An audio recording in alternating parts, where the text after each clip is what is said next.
only saving grace for us is to use technology, not to replace doctors, but at least to go and get prevention and early detection of the disease. Okay. I was in Munich very recently at the invitation of BMW, and I drove the autonomous car. Well, I didn't drive the autonomous car, to be technically correct. I just sat in it and the car drove me. Okay, and I was just told, don't touch anything. Take your hands off the steering, because we always do that, right? So don't do that. Take your foot off the pedal, and the car drove beautifully. Of course, it's now. Why am I telling you this? Okay, I'm telling you this because a lot of things that could happen. For example, there is an ethical question here. If the autonomous car is faced with an impending crash, whether it's a person or a dog or whatever, whom would they hit or avoid? Okay? Can AI make that decision? I don't think so. At some point in time, that human intervention is there. So I want to also caution you that I'm not here to tell you that AI is our answer to everything. Okay? The human intervention is very, very important at some very crucial junctures. So when you're getting your data, don't just go blindly by that data and what it gives you. Go and be very judicious about what it is giving you and how you're going to be applying it. Okay? Otherwise, you will make some ethical mistakes that could be pretty costly. So autonomous cars, and Bharat was telling me that with flying cars, I think you should talk a little bit about the future. Yeah, so flying cars are here, and probably the only reason or wishful thinking from my side, at least, to Bangalore's traffic woes, right? If you had flying cars. But again, flying cars are a reality. Okay, Terra Fuga's the company that manufactures them, and sorry. Yeah, we have accidents in the air, we have high tension wires flying, going, and I think it's going to be, yeah. Yeah, so that's still in testing mode, sir, and I'm not sure when it's going to be coming. But again, innovation, all right? That we can, if a lot of you have read cartoons, the Jetson cartoon, where when I was a kid, I used to read it. Yeah. So you can, fold it up into a suitcase and, walk away with it. But again, why I'm telling you this is for judicious use of the data, okay? People that are working on it, whether it is component manufacturers or developers or anybody. And I don't think the car manufacturers are going to be the Suzuki and the Toyotas of the future, all right? The biggest car company in the future will be Google, right? Okay, so what is happening here is a technology company leading in automobile. I have another chart I wish I could show you, but if you looked at it 10 years ago, in 2017 we are, 2006 and 2007, if you go and saw, the most prominently growing industry at that time was oil. 10 years hence, it is IT and telecom. A few years down the line, it's going to be something else, okay? Maybe even agriculture, okay?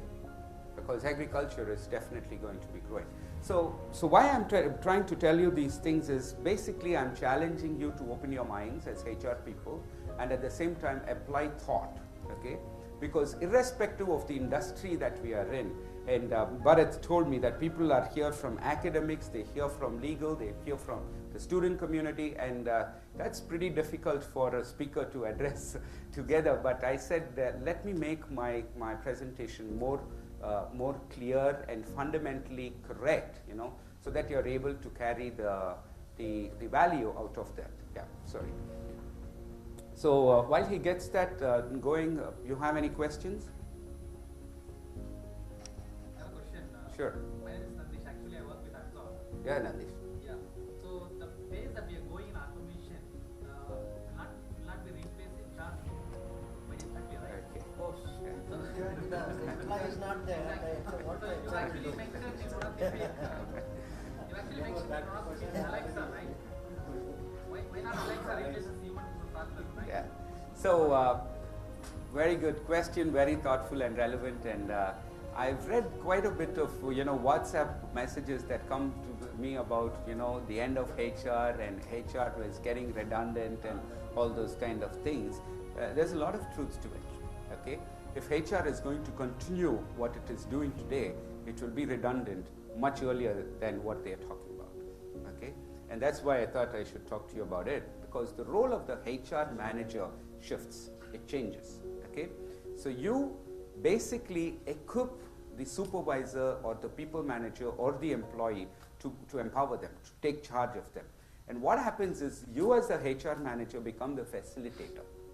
Okay, so you either become their coach or you become the mentor. Okay, and the day-to-day work is handled by the supervisor and by the employee directly. HR doesn't come in there. So HR has to be thinking, strategizing, what is happening, skilling, reskilling, cross-functional, cross-sectoral movement of people, redeployment, workforce management. Those are the things that HR should be thinking, and of course working very closely with the business to understand how the business is going.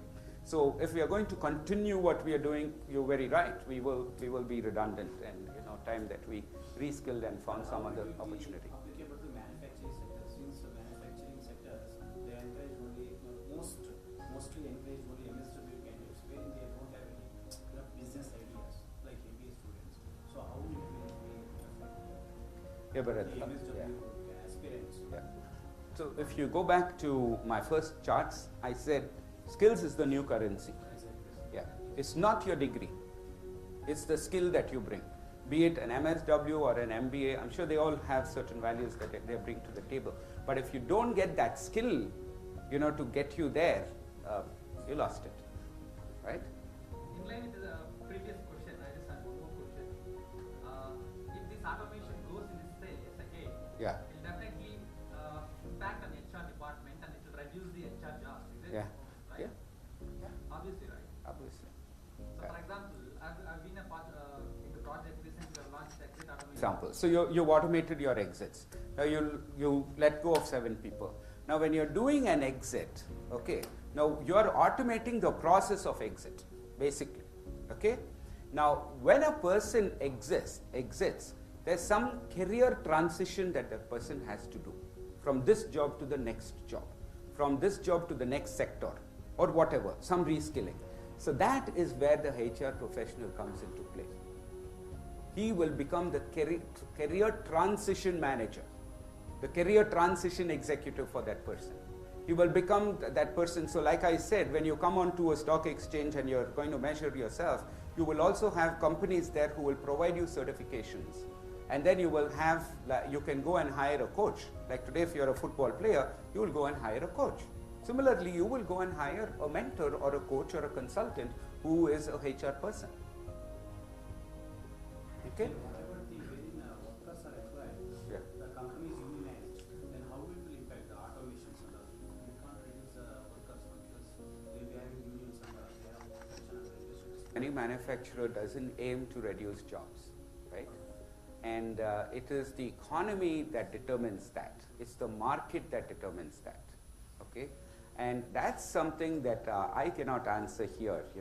It's typically between the unions, the employer, and what kind of harmonious relations that they have.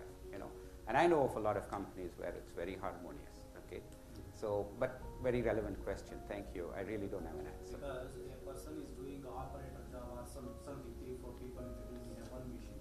So if automation is implemented, then that 2 or 3 people will lose the job. Even operator also will lose the job because robotics will do the function. So in that case, how the personnel of the company, the harmonious relation, what we said, how it will be maintained? Whether it will be peaceful, overpopulated country, India. So people will be then they will suffer with unemployment. For that actually even big scale industries like a sale and all, they had a heavy employees earlier. Once automation introduced, they have reduced by giving the VRS. By VRS, the people have got they are removing only old age people by method of VRS. They are not removing every employees. Only they will reduce the employees. There is a difference between reduce the employees and totally removing the employees. Yeah. They will remove the reduce the employees by giving a lot of government, whatever like, as per the law is there. ERS they will give the scheme and they will remove. Yeah. So I think it will not, where automation is required, otherwise it will not stop. I thought that end of the day he is not transforming. Ultimately business is profit. If there is no profit, no business will exist. Correct. He cannot say this, other will take over, complete close. Yeah, yeah, thank you. Yeah. Yeah. So 16th century is when we've had the Industrial Revolution, right? And then 16th, yeah, I think it was, right? So what happened? Well, there was a revolution, right, about industrialization. But where are we today? We've progressed, we've developed. That's why I say, let me take a philosophical view of it. You know, while we could have a lot of challenges there in terms of debate and, you know, collective bargaining and all that, but if I look at it historically, it has only generated growth. Growth has generated employment, and employment has moved across countries, right? And countries have prospered, okay? And to me, I think that was not a blip across 4 centuries. It's something that can sustain, all right? But let's see how it goes. I'm as curious to know about how things would happen as you. Yes, yes. Yeah, it's the market reality we'll have to look at, okay? So this is just a quick chart on sentiment that tells you, it just tells you positive, neutral, or negative sentiments, like I said. And to some extent, it might help you all, you know, to see how an employee feels at the beginning of the day or at the end of the day. What are the interventions that you want to give them? Not necessarily cash incentives, but certain other things, you know, mood, like I say, sentiment. So why must I consider this? I said that one is freedom. Earning potential, I can see, is more higher, and employers have a larger choice in terms of the workforce. And the career, the freedom is that the employee is empowered because he owns his career. So how does this happen here in our country, right? 67 startups. This is just a home, okay? And just in a home, how many companies do you see out there doing various different things to make the house a smarter place? Innovation.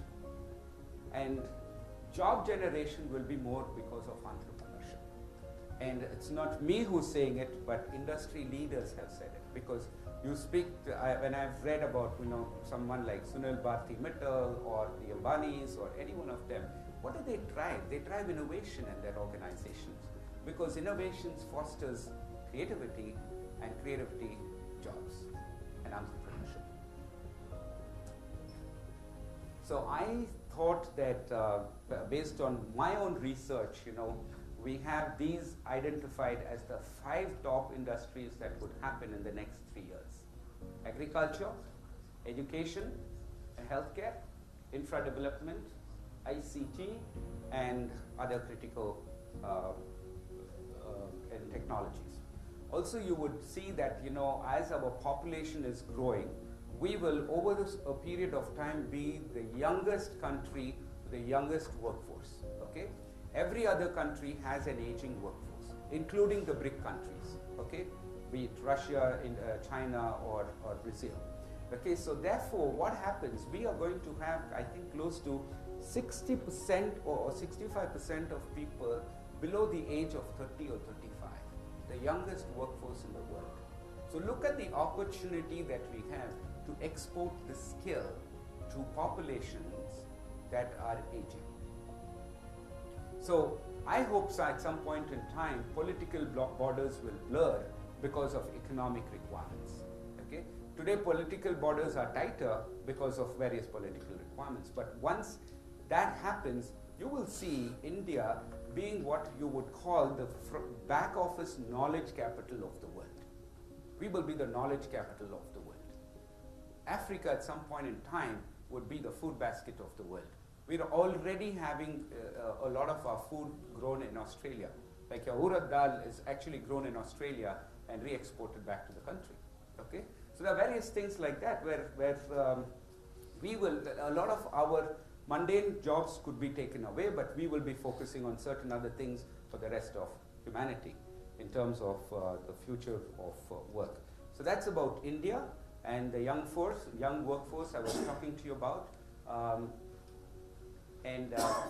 If some of you have traveled abroad, when I walk into a mall, be it in the US or somewhere in Europe, behind the counter, I will see fairly old people, manning the desks. But when I walk into a Shoppers Stop or a Lifestyle in India, I see very young, vibrant people, directly telling me that here is an economy that's ticking pretty well, So I always think from a skills perspective, we have to export this, okay? And this today is our, I think, passport to success. A lot of us actually suffered because of the demonetization and so many other things. But the kind of jobs that this has thrown up is going to be phenomenal. It's going to be phenomenal. Today I'm told that there is not a single BCom graduate without a job because they've been lapped up because of GST by the chartered accountants. Okay? So, right? They're not available. Yeah. So we need a little bit more of these types of disruptions. So why we need those disruptions, and therefore the role of the HR, IR person becomes all the more important. And that role itself kind of transitions. So I talk about the future of talent, and what I have given you is basically an overview. But basically this is what I talk about, and this is my book, and my patent also is pending on this. So whatever I told you, please don't go and put it up on Facebook. I'll sue you. Okay, so I was just kidding. People are my passion, and yes, the future of work is something which I'm very, very interested in. And if you have any questions now or even later, feel free to talk to me about it. And I always feel that knowledge should be on demand and knowledge should be free. Okay, and therefore what I'm going to be doing is also public domain. People would not be paying. Okay, so whatever we want to impart, I have to go back and quote Ms. Srimati Hemlata, and she spoke so well, about human relationships and not resources. And that spoke to my heart. And I think that is key to our focus, growth, and success, as well as the growth of your own companies and our own country. So reskilling and all those things. And the last one you might be wondering is, what is that autonomous worker? The autonomous worker is about empowering individuals, to choose what they want to do, to decide what they want to earn, and to decide where they want to earn it from, and how many hours they want to put around that. Okay? Why should I consider it? It's pretty merit-based and clear. And who has access to it? Because in the future of work, once again, it's transparent, flat, competitive, on demand, innovative, no doubt. One thing, in the 14th HR summit, Yeah. Mr. Vinit Nair, as the CEO of HCL, is telling after 2020. That I spoke about earlier. Yeah. Back Yes, I did read about that, and there's quite a compelling argument about what he is presenting. But I think it is at the HR of today. So why did I put innovation is to tell you that the highest level of innovation, okay, in startups today in Bangalore are HR applications. You know that? So as HR people, I think we're already in the game in terms of innovation, in terms of changing the turf, on which we are playing, all right? And if we don't drive that innovation, and we are continuing to live in a legacy environment, and a little bit resistance to change, Vinit Nair will be right. Okay? So finally, it's you. So end of it, I think it is the individual and what that person carries. And I suppose that's what we say to people as HR managers or IR managers, that the power of our organization lies in that person. Okay? The process and the policy are only going to facilitate it. So if we don't look at what that person wants, and empower that person, we are not being as effective people. So I wanted to just bring in various aspects of technology and how you would use it, analytics and the power of computing, mobile, and how you can actually use the mobile phone, for, having apps, including your applying for leave and various other mundane stuff, taking the drudgery out of the HR person's life, right? So that's what will make them redundant. So as they are able to move a lot of these things onto people are our asset, and it is printed in 8-point. Put it on the first page of your annual report and say people come first, and you will see your company, your stock price, and everything else doing pretty well. So with that, I'm truly delighted to have heard your questions. I'm enriched by all that you have said, and I'm on a journey of learning, and if some of these things are difficult to understand or disturbing or disruptive, my apologies. But feel free to come and enrich my knowledge whenever you can. Thank you very much.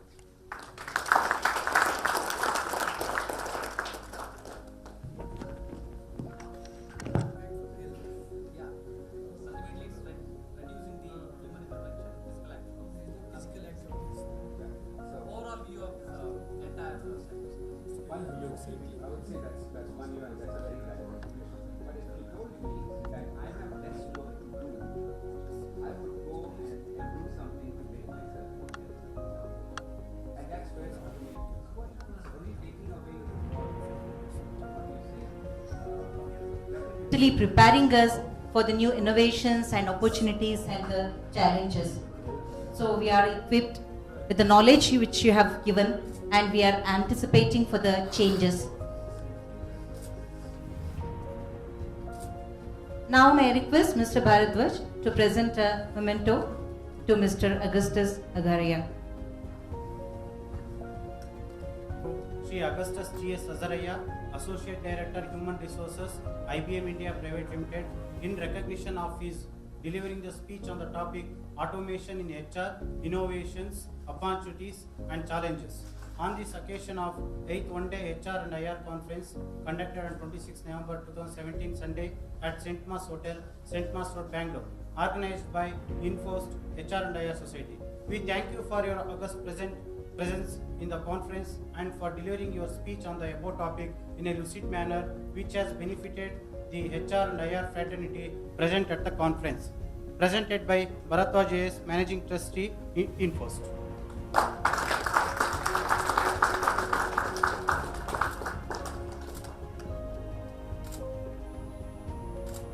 From Tokay Roke, Minda India Limited.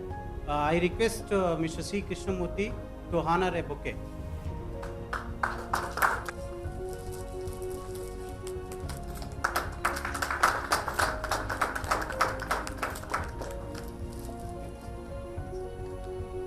Session and afternoon we will be having a speak by Mr.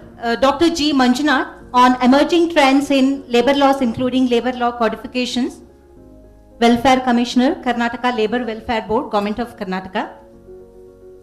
So now we'll be breaking for lunch and we'll be back at 2:15.